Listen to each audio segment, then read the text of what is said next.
PVU, Canal Universitário de Fortaleza.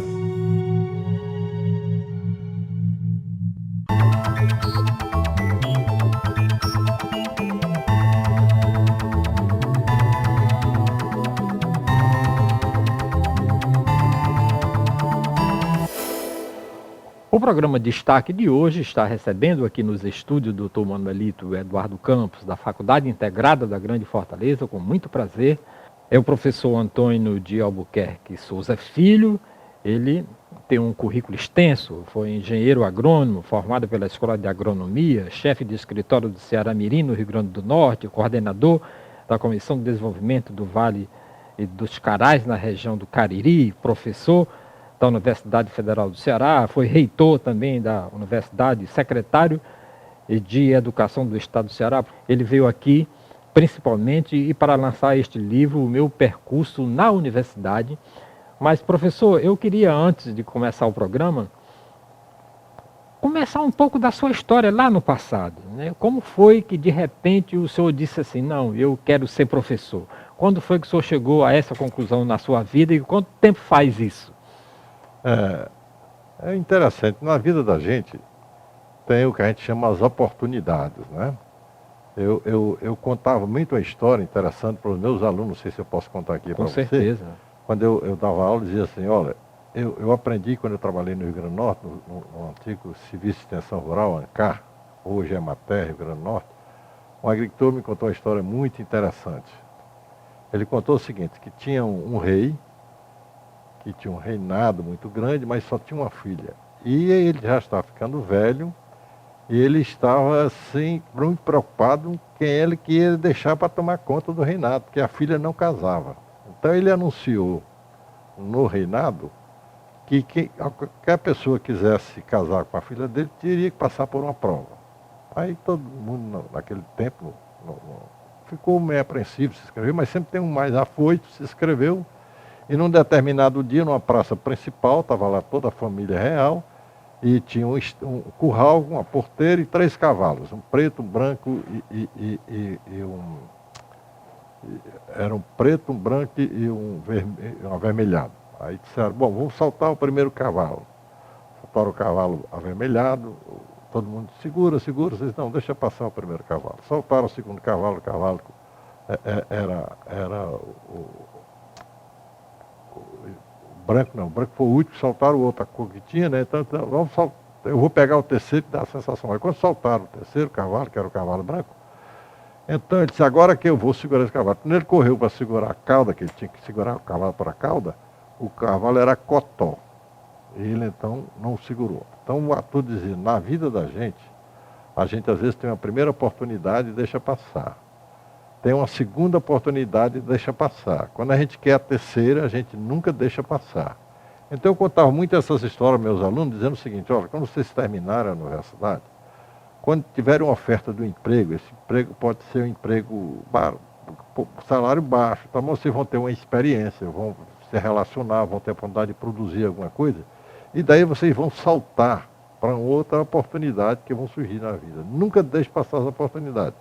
É interessante que eu contei uma vez isso numa reunião de mineiros, e os mineiros me disseram assim, aqui em Minas é diferente. O primeiro cavalo que passar vai ter tanto mineiro pendurado na cauda desse cavalo, que não sei se o cavalo aguenta o peso dos mineiros, né? Então eu nunca deixei passar oportunidades. Quando eu terminei a agronomia em 62, aquele tempo era um tempo de ouro na agronomia. Nós tínhamos 5, 6 empregos a escolher. Tinha o Ministério da Agricultura, tinha a Secretaria de Agricultura, tinha a Sudene, tinha o Banco do Nordeste, tinha a Universidade, tinha o Serviço de Extensão. E eu, como estudante, trabalhava no Estado, eu trabalhava no antigo Departamento de Saneamento e Obras Públicas, DSOP, que hoje está desaparecido, é ali onde é hoje o Dragão do Mar, o Centro Cultural Dragão do Mar. Então, eu, naquela ideia de ser funcionário público, às vezes a gente cai nessa bobagem, eu dei meu nome para o Ministério da Agricultura, que precisava naquele tempo contratar 50 agrônomos e não conseguia 50 agrônomos, porque tinha criado o Serviço de Promoção Agropecuária.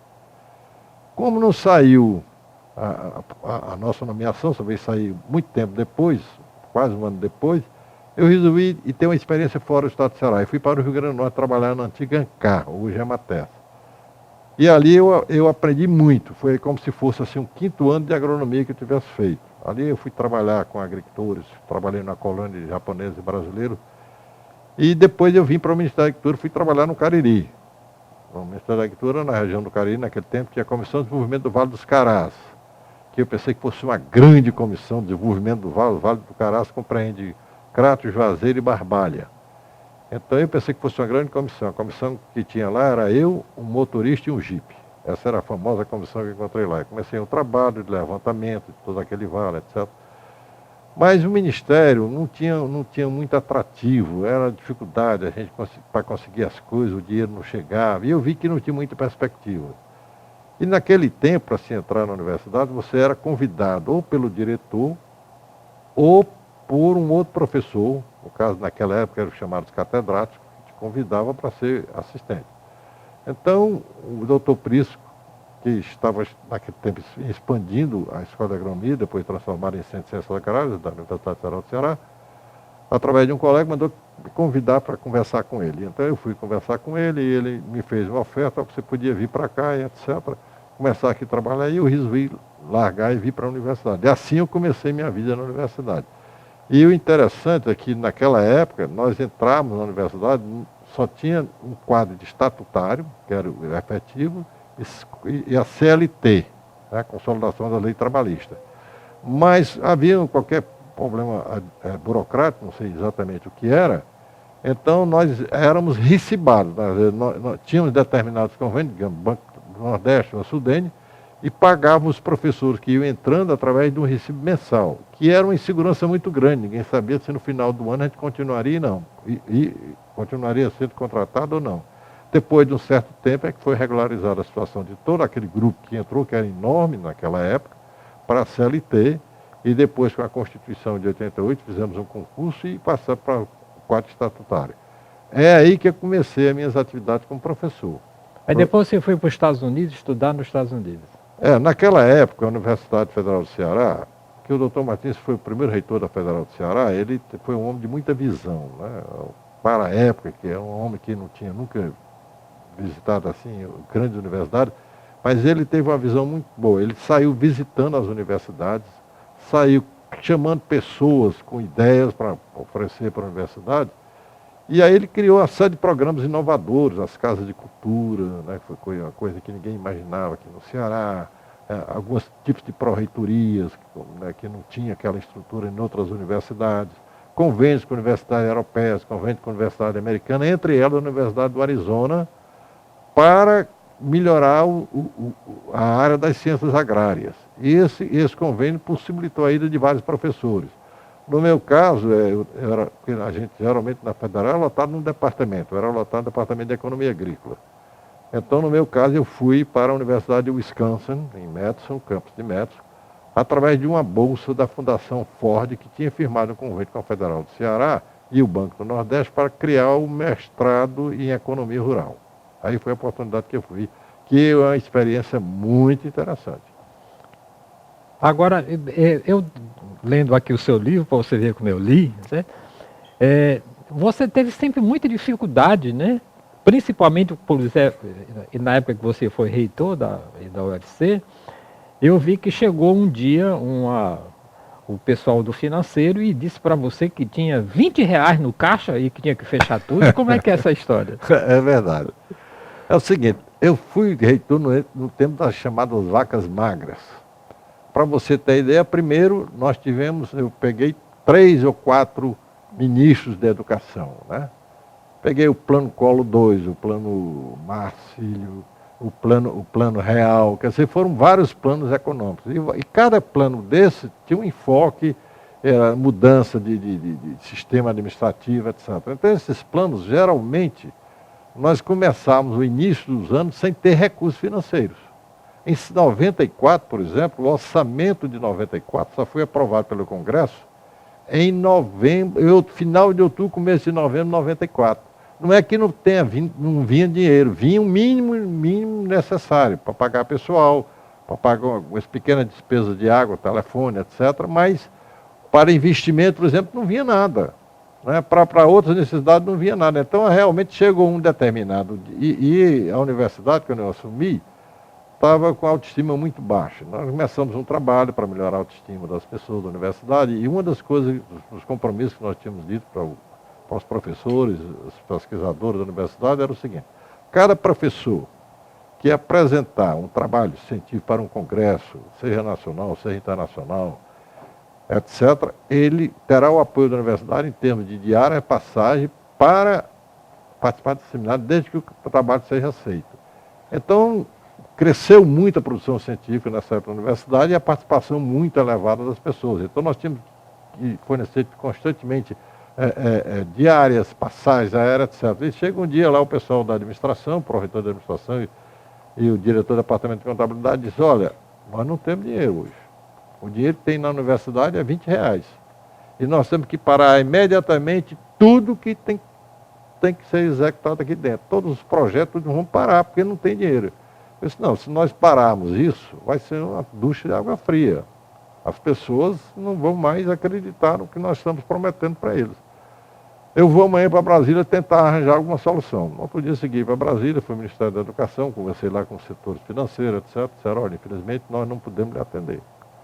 Aí eu me dirigi para o Ministério da Fazenda, cheguei lá, falei com as pessoas, também disseram: infelizmente nós não temos condições de lhe ajudar em nada. Disse: bom, agora eu vou para a política. Aí eu me dirigi ao Congresso, naquele tempo, o senador Mauro Benevides era o presidente do Congresso Nacional, né? Então eu fui até ele, contei a situação: o senador, está acontecendo isso, assim, assim, e nós temos uma situação muito séria. Ele disse: espera aí, porque aqui eu vou ligar direto para o ministro da Fazenda, porque ele tem os interesses dele aqui, então agora eu vou conversar com ele em cima disso que você está me solicitando. Imediatamente ele telefonou na minha frente, falou com o ministro, e ali imediatamente ele disse: não, mas eu quero que você libere o dinheiro agora. O ministro liberou na hora o dinheiro, eu já voltei com a liberação de recursos. Quer dizer, essa é uma história que eu cito nesse livro, destaco a participação do senador Mauro Benevides, que realmente ele foi extraordinário nesse momento para solucionar o problema sério que nós estávamos vivenciando. Mas por que foi tão difícil a sua gestão, a sua entrada, você ser aceito como reitor? E você conta também aqui no livro. Também conto na história do livro da posse, da eleição e da posse. Nós estávamos no ano de 91, né? Eu era diretor do Centro de Ciências Agrárias pela segunda vez, né? Estava lá como diretor do Centro de Ciências Agrárias. E realmente eu não tinha pretensão de ocupar mais nenhum cargo. Eu nunca me planejei para ser reitor da Universidade Federal. Isso não fazia parte do meu projeto pessoal. Mas aí já tinham dois candidatos lançados, que eu cito no livro, que era o professor Raimundo Holanda, que era o vice-reitor da Universidade Federal do Ceará, e o professor Flávio Torres, que era o pró-reitor de pesquisa e pós-graduação da universidade. E então eu fui procurado no meu gabinete por um grupo de professores de várias áreas, das engenharias, da medicina, do centro de ciências, do próprio Ciências Agrárias, dizendo: olha, tem dois candidatos que são pessoas que nós não temos nada contra eles, mas nós achamos que eles não preenchem as necessidades que está precisando a universidade nesse momento. Nós estamos precisando de uma pessoa que tem experiência administrativa maior, que possa agregar outras áreas, etc.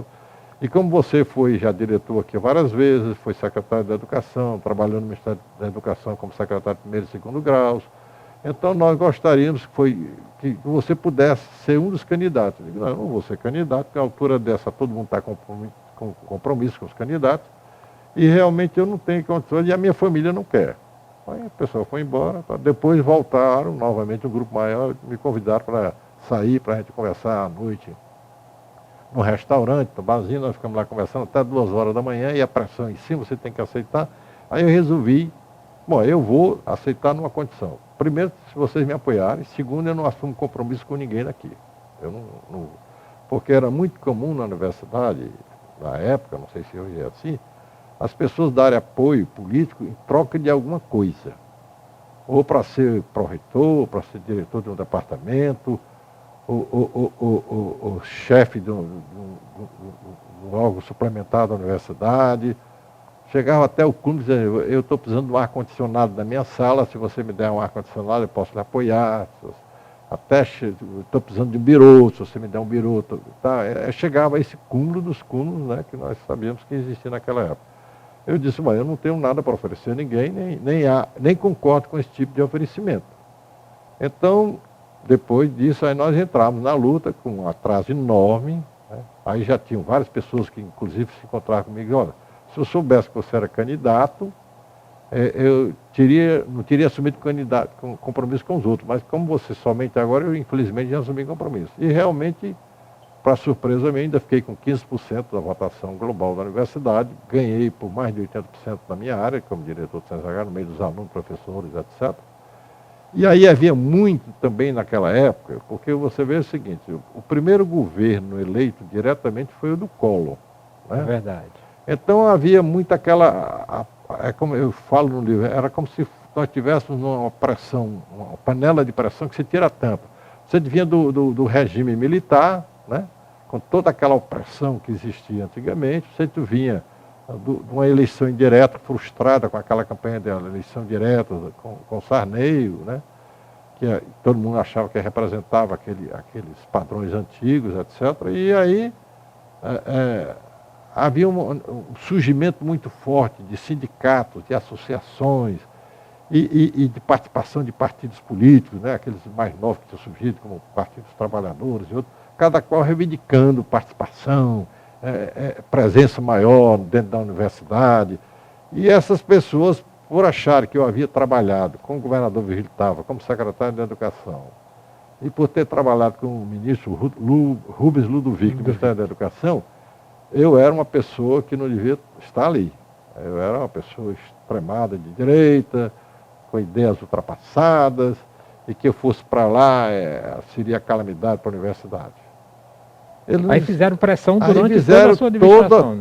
Fizeram pressão durante o processo, depois que saiu. No dia da eleição, no dia que houve a consolidação da chapa no Conselho Universitário, no colegiado universitário, que era formado com o Conselho Universitário, Conselho de Ensino, Pesquisa e Extensão, Conselho de Curadores e mais representantes da sociedade civil, como as classes produtoras, intelectual, classistas, etc., eu fui o mais votado, para surpresa minha, né? Porque os estudantes só votaram no professor Raimundo Holanda, que era o candidato normal deles, né?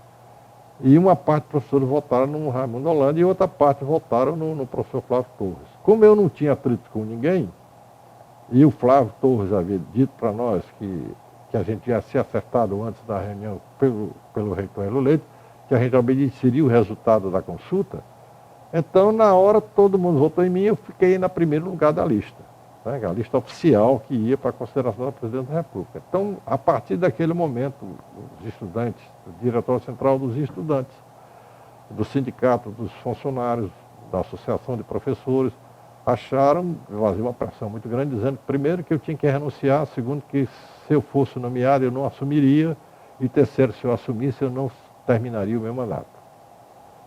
No dia lá desse processo, um estudante, representante, os estudantes ficaram muito revoltados com o resultado na sala do Conselho Universitário, um estudante disse que todos os professores da universidade eram um lixo.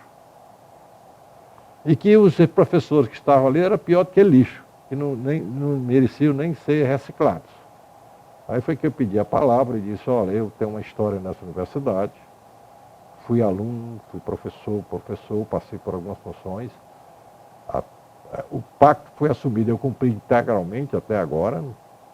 Agora eu quero dizer o seguinte, eu não vou brigar para ser reitor, mas se porventura eu for nomeado reitor, eu quero deixar bem claro que eu vou assumir, eu vou exercer o cargo de reitor e não vou ter medo de ninguém. E aí foi o que eu fiz durante o meu período, né?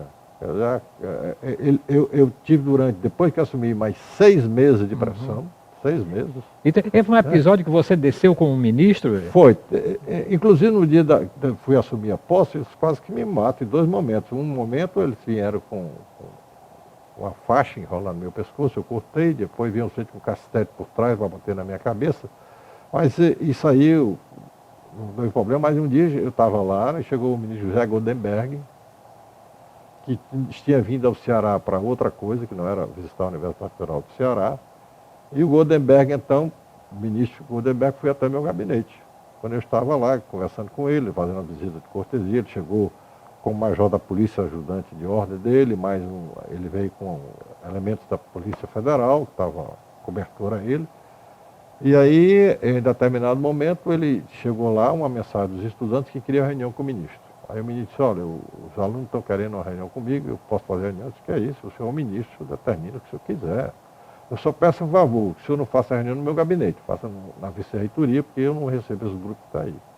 É um grupo radical e eu não quero conversa com ele. Aí o ministro foi lá, conversou, voltou para mim e disse, olha, eles pediram que eu assinasse um ato lhe demitindo. Eu não vou fazer isso, eu não posso fazer esse negócio desse.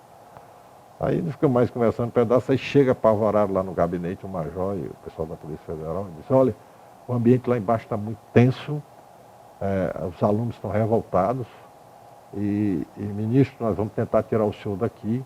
Nós temos o carro oficial para o senhor entrar, mas se o senhor não conseguir entrar no carro oficial, nós temos um Fiat branco pequeno, dirigido por um agente da Polícia Federal, nós vamos levar o senhor para lá e então nós vamos tentar tirar o senhor daqui. Aí o ministro foi se levantando e eu fui me levantando, aí o oficial, tem uma coisa, reitor, o senhor, por favor, não desça, porque a nossa função é dar cobertura de segurança ao ministro, nós não podemos dar ao senhor. Então é melhor o senhor não ir, porque o negócio está muito tenso lá embaixo. Eu digo, olha, se eu não descer com o ministro, eu jamais volto a esse gabinete. Eu vou descer com o ministro, vou até lá embaixo com o ministro. Vocês cuidem do ministro, que eu cuido da minha segurança. Essa é a função própria minha. Vocês vão lá e deem segurança ao ministro. Nós descemos, foi realmente uma situação horrível, porque o ministro estava no carro oficial, os estudantes batiam para virar o carro, ele descia, botava o carro fora, estava em frente ao auditório pessoal da reitoria, corria para o outro lado, aí batiu de novo, daqui um pedaço, trouxeram para o outro lado, botaram o ministro no Fiat branco, jogaram o ministro, os estudantes saíram chutando o Fiat, e os estudantes saíram na carreira com o ministro daquele Fiat. Então eu estava ali no gramado, fiquei lá embaixo e eles fizeram um círculo em torno de mim. E ali começaram a me xingar. Aí eu fiquei esperando que eles xingassem bastante, né, para desopilar o que eles estavam sentindo. Falaram, gritaram, depois de um bom pedaço, e eu olhando nos olhos deles todos, né? Aí disse, bom, vocês terminaram, agora abram a roda que eu vou passar. E eu quero ver quem é que vai me empatar passar aqui. Aí parti na direção da roda. Eles abriram a roda e eu passei no meio, e daí em diante terminou toda a confusão. E como é que terminou esse seu mandato junto com os estudantes? É o seguinte, nós tivemos uma pró-reitora de ações estudantis muito boa, a professora Vera Clé, que fez um trabalho excelente de relacionamento com os estudantes. E nós tivemos vários diálogos com vários grupos de estudantes, né, para viagens que eles queriam, para participação em seminários que eles desejavam, participação esportiva, apoio a movimentos que eles fizeram. Naturalmente, aqueles mais radicais, eu não conversei mais com eles, nem eles conversaram comigo. Mas é um fato interessante. Eu vou contar aqui um fato interessante. Eu, depois que deixei a universidade, eu fui superintendente do SEBRAE durante 2 anos. Eu lembro. E nós estávamos numa feira lá no centro de convenções. Eu estava lá naquele movimento muito grande, e lá veio um rapaz assim, com um boné na cabeça e tal. Ele chegou para mim e disse, professor, quer dar licença? Aí, pois não, o que é? Aí, disse, talvez o senhor não esteja me conhecendo. Aí comecei a olhar assim para ele, comecei a identificar que era um daqueles mais radicais. Aí eu disse, muito bem, o que é? Ele disse assim, eu queria pedir chegar perto do senhor e dizer, primeiro eu queria lhe pedir desculpa pelo que nós fizemos do senhor naquele tempo. O senhor realmente não merecia aquilo. Nós extrapolamos demais aquele tempo do senhor. Eu digo, olha, não se preocupe com isso, porque vocês eram jovens. Todo jovem é empolgado. Vocês, naturalmente, eram direcionados por outras pessoas. Vocês iam pelo direcionamento das outras pessoas. Isso já passou. Não se preocupe com isso. Aí ele disse, o senhor então me desculpa, não, rapaz, não vamos mais falar nisso, acabou, vá. Aí ele disse, eu posso pedir outra coisa ao senhor? Pois não, o que é que você deseja? Nós podemos ir até ali o bar e tomar um chopp? Vamos, aí eu fui com ele no bar, batemos as canecas, tomamos chopp, conversamos, né? E assim eu tenho encontrado muitos, inclusive no livro, no final da minha administração, tem um aluno os alunos que estavam lá presentes deram depoimento nesse sentido, que começaram, que mudaram, né? Porque realmente... E por que você tomou a decisão de escrever esse livro para contar essas histórias que estão aqui no livro, professor? Olha, é o seguinte, esse ano está completando 19 anos que eu deixei a reitoria. Então, no Brasil, é uma coisa muito interessante. O passado é fácil de ser esquecido. As pessoas esquecem. Você vai para outra sociedade, por exemplo, você pega a sociedade americana, As pessoas que passam por determinadas funções, todos eles escrevem um livro. Eu me lembro que quando eu estava na reitoria, eu recebi a visita de um ex-reitor de uma universidade americana que estava sendo pago pelo governo americano para visitar a América do Sul, só para contar como é que ele tinha sido como reitor, o que ele tinha realizado como reitor. E nós, não tinha nada que nós não tivéssemos fazendo diferente do dele. Sendo que ele tinha muito dinheiro lá e nós não tínhamos dinheiro aqui, né? Então, depois, muitas pessoas se encontraram comigo e diziam, rapaz, foi uma pessoa que entrou debaixo de pedras e saiu debaixo de flores. Então, você tem que contar esse período. A Casa Amarela é do seu período, né? A Casa Amarela já existia, mas eu falo aí na Casa Amarela. Então, eu comecei a achar que era interessante contar esses fatos, né? Então, comecei, eu guardo todo o material. Por onde eu passo, eu tenho cuidado de guardar todo o materiais. Por exemplo, aí eu tinha relatórios guardados, né, de setor da universidade, eu tinha cópias que eu mandei tirar quando eu estava saindo de todas as reuniões do CEP, do Conselho de Ensino, Pesquisa e Extensão, e do Conselho Universitário. Eu tinha publicações que nós tínhamos feito no nosso período, com alguns projetos, etc. E aí eu aproveitei para narrar alguns fatos interessantes, inclusive fatos, como exemplo, na parte de informática, né? A parte de informática foi uma área que, quando nós entramos na universidade, a universidade tinha 57 computadores, microcomputadores, a maioria XT. E tinha um computador enorme na parte do núcleo de processamento de dados, do NPD, CPD, né? Que era o DEC 10, que era o tamanho de uma máquina de trem, que era um negócio lento, ali se fazia folha de pagamento, se fazia, imprimia um bocado de coisa, toda a informação era feita ali. Então eu disse, isso não pode continuar. Então eu comecei, é o seguinte, como a gente não tinha dinheiro no orçamento, eu disse para o pessoal, olha o seguinte, quem não tem dinheiro, ficar só chorando não resolve nada. Então nós criamos, junto à Pró-Reitoria de Planejamento, um grupo para elaborar projetos. Eu chamava lá internamente, nós chamávamos uma fábrica de projetos. Então eu anunciei para toda a universidade, professor, diretor, quem tiver projeto, com alguma ideia interessante, pode vir aqui no grupo dizer o que é que vocês querem, a gente elabora, olha, se é interessante para a universidade, eu vou buscar o dinheiro. Então, toda vez que eu ia a Brasília, eu carregava um conjunto de projetos. Entregava no Ministério da Agricultura, no Ministério da Educação, no Ministério de Ciência e Tecnologia, no Ministério de Agricultura, tudo eu ia entregando. E ali eu ia tentando conseguir esses recursos. E assim eu fui conseguindo recursos, também fazendo convênios com a Sudene, convênios com o Banco do Nordeste, convênios com o governo do Estado, algumas prefeituras, e aí nós fomos começando a ter recursos para gerar essas coisas todas. De tal maneira que, quando nós saímos, nós tínhamos 42 laboratórios de informática para estudantes, com mais de 1.200 computadores. A última geração, 386, 486, que eram os mais modernos, hoje estão todos superados, né? Com certeza. Computadores. E aí a gente tomou conhecimento de uma coisa interessante. O Ministério de Ciência e Tecnologia criou um programa de criar no Brasil centros de processamento de alta performance para a parte de informática. E como os recursos não eram limitados, eles resolveram comprar 5 grandes computadores, que era o SP2 da IBM, e só quem tinha nessa época era a NASA nos Estados Unidos, que tinha esse computador. E a Marinha de Guerra do Brasil tinha um. Ninguém mais tinha esses computadores. Então o Ministério da Educação, o Ministério de Ciência e Tecnologia resolveu criar esses centros e, para evitar politicagem, sei lá, que foi uma medida muito inteligente do ministro Zé Vargas, que era até mineiro, professor da Federal de Minas Gerais, ele diz assim, bom, nós vamos colocar esses computadores nas universidades. E as universidades vão dar suporte a todas as outras instituições. E onde ficar um computador num estado, ele cobre determinada região. Por exemplo, no Sul, ficou na Universidade Federal do Rio Grande do Sul. Então, o Rio Grande do Sul cobria o estado do Rio Grande do Sul, Santa Catarina e Paraná. Como São Paulo é um mundo maior, ficou um na USP, na Universidade Estadual de São Paulo, para cobrir só o estado de São Paulo, que tem imensidão, né? Claro. Um outro ficou na Universidade Federal do Rio de Janeiro, aí cobria Rio de Janeiro, cobria Espírito Santo, Ele ficou ali naqueles estados ali, né? E o outro na Federal de Minas Gerais. Aí cobria Goiás, Mato Grosso do Sul, Brasília, Minas, né? Ficou um ali. E o outro seria no Nordeste, que iria cobrir toda a região Nordeste, todo o estado do Nordeste, e mais a região Norte. E aí foi uma briga. Foi uma briga porque eram 3 universidades fortes da gente lutando naquele tempo, a Federal de Pernambuco, a Federal da Bahia e a Federal do Ceará.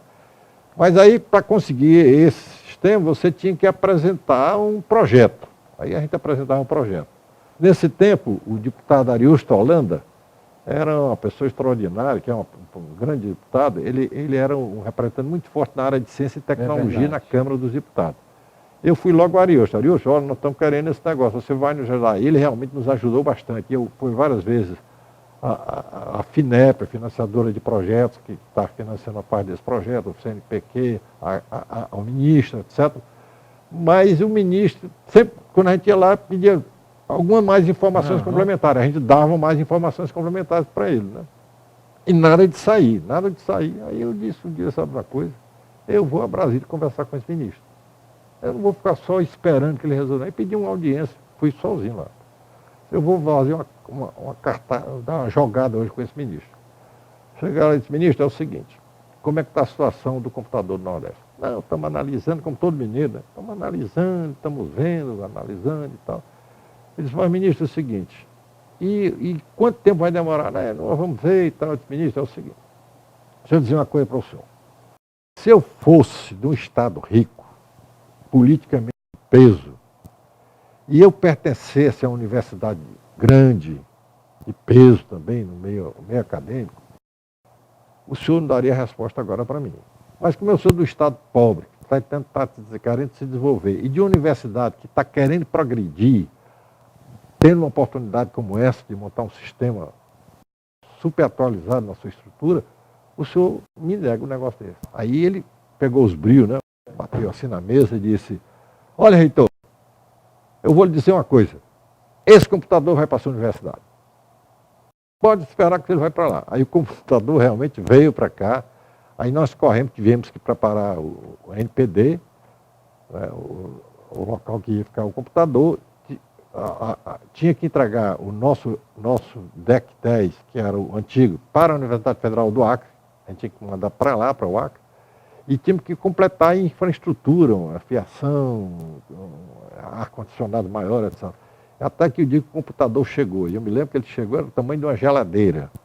E na hora você que subia as escadas, você que ia levando quase que cai. Eu ia atrás. Eu ia atrás aqui, o centro levando e eu aqui com a mão segurando para chegar lá. Aí nós conseguimos inaugurar esse sistema. Professor Antônio de Albuquerque Souza Filho, infelizmente nosso tempo está chegando ao fim.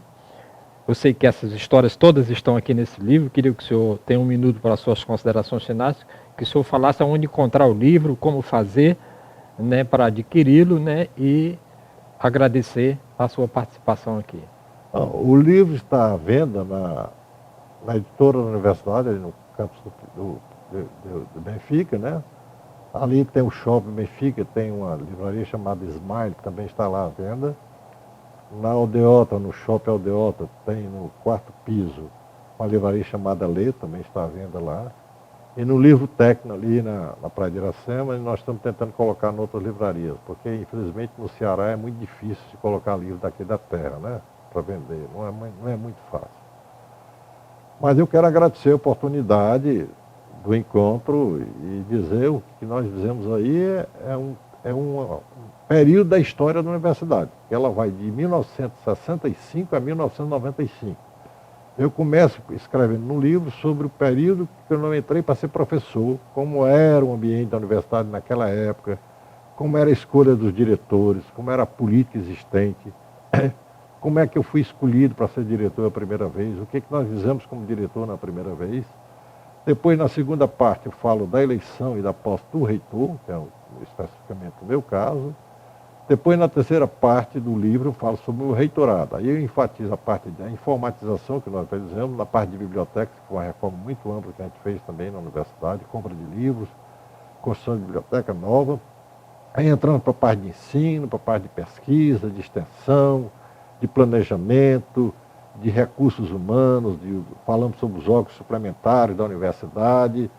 E aí eu termino essa parte falando da aposentadoria. Eu dou um toque sobre o que era a universidade quando eu entrei, os reitores, etc., e a aposentadoria. E tem a quarta parte, que são os anexos. Os anexos têm opiniões e notas, que são pessoas que falaram a meu respeito quando eu entrei, quando eu saí da universidade, né? Quando eu saí com flores da universidade, todo mundo achando que nós tínhamos realmente feito alguma coisa na universidade. Anexo o discurso que eu não pude fazer no dia da posse. E como a minha turma de agronomia em 2012 completou 50 anos de formado, nós fizemos um artigo para uma publicaçãozinha que eu chamo A Época de Estudante, narrando o que era aquele tempo ser estudante na Federal do Ceará, em que a gente tinha um prestígio muito grande, se parava a cidade de Fortaleza quando tinha o desfile dos bichos, né? Os jogos universitários, né? As festas do Clube dos Estudantes Universitários, né? Ia aos clubes porque era universitário só com a carteira de estudante, né? Então eu falo um pouco dessa vida de estudante e faço um reconhecimento a todas aquelas pessoas que trabalharam comigo, eu listei o nome de todas elas, a contribuição de todas elas. É um livro que tem, portanto, conta uma história da universidade. E eu procuro não estar assim, focado exclusivamente na minha pessoa, porque eu procuro, embora aqui ela cita alguns fatos, mas o que eu estou realmente localizando aí é um período histórico da Universidade Federal do Ceará. Estou dando aí uma contribuição para as pessoas que não vivenciaram essa época, entender o que era a universidade e o que aconteceu na universidade nesse determinado período. Ok, agradeço muitíssimo a sua presença aqui no programa Destaque, que volta na próxima semana com outra personalidade em destaque aqui pela FGF TV, o seu canal universitário de Fortaleza. Este programa também tem um portal aqui na nossa página, www.fgf.edu.br, onde tem este e outros programas gravados e produzidos aqui pelo canal universitário de Fortaleza. Muitíssimo obrigado pela sua audiência.